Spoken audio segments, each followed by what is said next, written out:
Hello, my dear students. How are you? Good? Fantastic. It's early morning here in Buenos Aires, Argentina. I believe the date is April 6th. I think it's April 6th. Something like that. It's Wednesday. Yes, Wednesday. And I'm drinking my mate. I just made a video showing how I make mate. And I'm drinking it right now. It's my last cup of mate in Argentina, I'm pretty sure. I'm gonna see if I can buy a bag of yerba and take it with me when I go to Brazil. Yes, that's right. I'm going to Brazil for the first time. And the first thing people are gonna say is, are you going to Rio de Janeiro or are you going to Sao Paulo? And I'm going to tell you right now, I'm not going to either. I'm going to Curitiba. Now, I had a gringo friend. I told him a few days ago that I was going to Curitiba, and his first reaction, maybe your reaction as well, is, Curitiba? Where is Curitiba? So yeah, Curitiba isn't a very famous city among regular people. For me, it's pretty famous. I wanted to study architecture a while ago when I was learning about urban planning and architecture. I heard about Curitiba because it had a famous mayor who was an architect who created more or less the articulated bus transport system, which is popular throughout Latin America, whether it's in Mexico City, Bogota, Buenos Aires has it. Most capital cities, most big cities in Latin America use the articulated bus system. So if you hate that, then maybe you hate Curitiba. But if you think it was something that was good for Latin American society, well, I'm going to the city where it was first created, Curitiba. So if you ask me, why am I going to Curitiba? Why am I not going to Rio de Janeiro? Why am I not going to Sao Paulo? Well, there's one reason. Curitiba, much like Medellin, was one of those Latin American cities that I heard about a lot when I was interested in urban planning and architecture. And besides that, there are a few other reasons. Maybe let's talk about Sao Paulo and Rio de Janeiro. Rio de Janeiro, much like Colombia, is a bit of a dangerous place.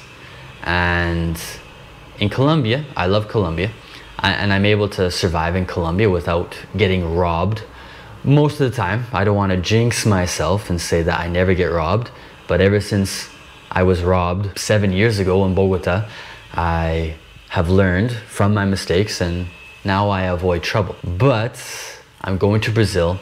It's a country that I don't really know that well. And if I go to Rio de Janeiro, well, I might get robbed easily because I don't know what I'm doing in the country. So that's probably my main reason I'm not going to Rio de Janeiro. And the other thing that you need to know, a lot of people, they think I travel and they think it's just one big vacation for me. When in reality, I'm working. I'm working and I need to be able to concentrate. And I need to be able to not worry about paying rent, for example. And the thing about Rio de Janeiro is that nice places in the city cost a lot of money because Rio de Janeiro is more of a tourist place. People go there to spend 1 week, 2 weeks. They're not going there to spend 1 month, 2 months, 3 months, or 1 year. Of course, there are people that do that, but in my case, I'm not going there on vacation. If I'm going to go to a city in Latin America, I want to be able to live there comfortably for a few months. And when I was on Airbnb just looking at places in Rio de Janeiro, any nice places were incredibly expensive. And any places that were in more of my price range, they looked horrible. Some of the ugliest looking Airbnbs that I've seen in Latin America. So I really didn't want to spend a lot of money and go broke living in Rio de Janeiro. And I also didn't want to live in a crappy studio apartment in Rio de Janeiro. Sao Paulo, very similar. I believe Sao Paulo, just from what I've heard, and again, this is my first time in Brazil, so I could be wrong. I could learn a whole bunch of stuff that completely changes my perception of the country. But I believe Sao Paulo is a little bit safer than Rio de Janeiro. But because it's the the financial capital of the country, the business capital of the country, the city that Brazilians go to if they want to get ahead in life, it's obviously the most expensive city to live in. And for me, the Airbnb prices, they seemed a little bit more reasonable. There wasn't such big differences between high-end prices and low-end prices, but at the same time it was a little bit expensive, and it's a giant city, and when you go to a giant city it's very scary, especially when you're just learning the language, and I don't know anybody in Sao Paulo. So those are the main reasons why I didn't want to go to Sao Paulo. Way more expensive, and it was a huge city. I don't know the language. I might get lost. I might feel overwhelmed if I go there first when I go to Brazil. And the other thing about Sao Paulo is that I heard that the Sao Paulo accent is one of the most hated accents in Brazil. So yeah, I didn't want to pick up that accent. But I have talked to other people. They say that the standard Brazilian Portuguese accent is from Sao Paulo, and it's not as hated as some people make it out to be. So it's not a bad place to go. So those are the main reasons that I'm not going to Sao Paulo. Some other cities that I checked out because I wanted to see if I could go there to live for a bit were Salvador in northern Brazil. For me, northern Brazil has the nicest beaches. I'm not much of a beach person, but they say the nicest beaches in Latin America are in Brazil, especially northern Brazil, and Salvador is a beach city, so you can have an apartment, have a nice view, it's not too expensive, and you can go to the beach every day, short walk, enjoy the sun. But Salvador is in northern Brazil. Northern Brazil is more dangerous than southern Brazil, and just some other gringos that I know that have been to Colombia said that northern Brazil was even dirtier, even more lawless than places in Colombia. And that's pretty impressive because Colombia has some very dirty cities, some very insecure cities. So if those cities in Brazil are worse than in Colombia, and these people also said that they have worse food in northern Brazil than in many parts of Colombia, it doesn't seem like a good place to go. I might still go there, but for my first place to go in Brazil, I'm not going to go to Salvador. I also checked out Belo Horizonte. I think that was the main city I wanted to go to. The main reason is because I heard that they are the friendliest Brazilians, and I also heard that they are a perfect mixture of northern Brazilian and southern Brazilian, so you kind of get a mixture of both cultures. Now I heard that their accent is very fast, they speak it very fast, so it'd be more difficult to understand, but if the people are friendlier, then why not? And if it represents both northern Brazil and southern Brazil, then why not check it out? But when I checked out the Airbnbs, there weren't really many Airbnb options, and the options that were there seemed way overpriced. It seemed like they were charging Rio de Janeiro prices for a second tier city, which just seemed a bit strange. I'm not gonna pay Rio de Janeiro prices if I'm not in Rio de Janeiro. So while I wanted to go to Belo Horizonte, I wanted it to be my first city in Brazil, the apartment prices just seemed to not coincide with the city very well. I also checked out Porto Alegre, because Porto Alegre is in southern Brazil. Southern Brazil is known as being safer, more developed than central and northern Brazil.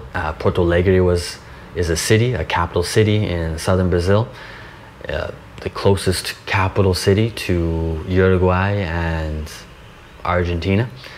And I heard that the culture is very similar to the Uruguayan and the Argentine culture, so I thought it'd be a good transition to go from Buenos Aires to Porto Alegre.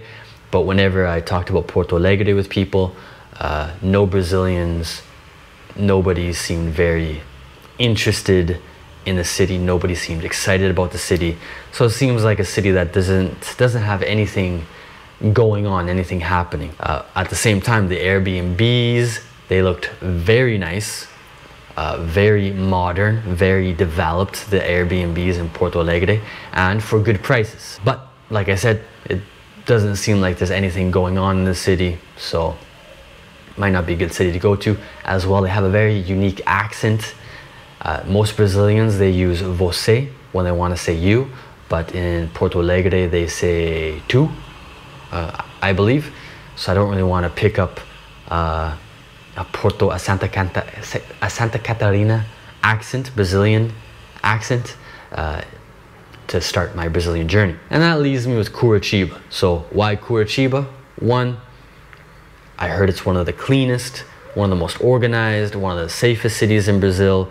So if I'm gonna go to a city to spend my first few months in Brazil and to learn Portuguese, it seems like a good city to go to because I'm not gonna get in trouble like I would in another city. I heard the people are very hardworking, and I usually like being in cities that have people that are focused on work, not on play.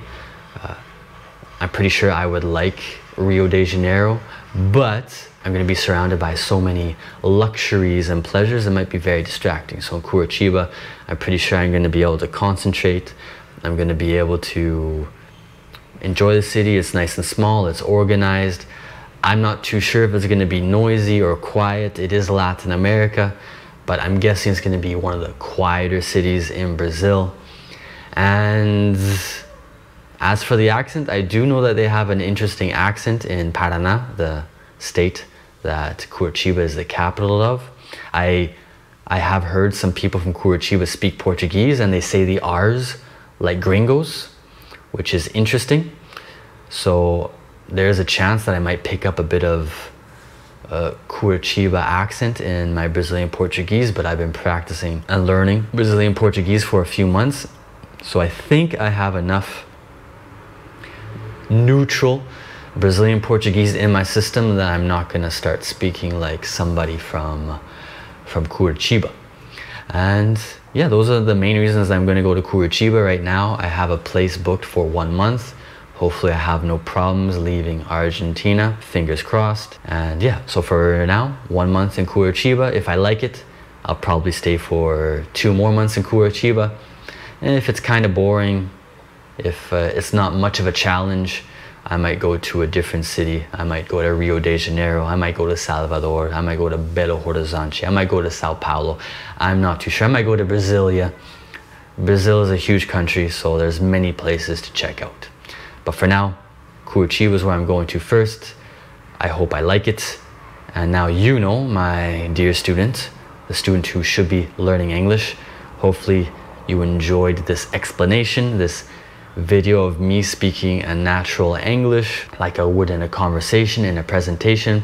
If you like these kinds of videos, give it a like, subscribe to the channel if you haven't already done it, and click on the bell icon to get notifications when I release new videos. And if you have any comments, any advice, any other questions about this Brazilian journey I'm going to take, leave them down below in the comments. And I'll see you in the next video, my dear student.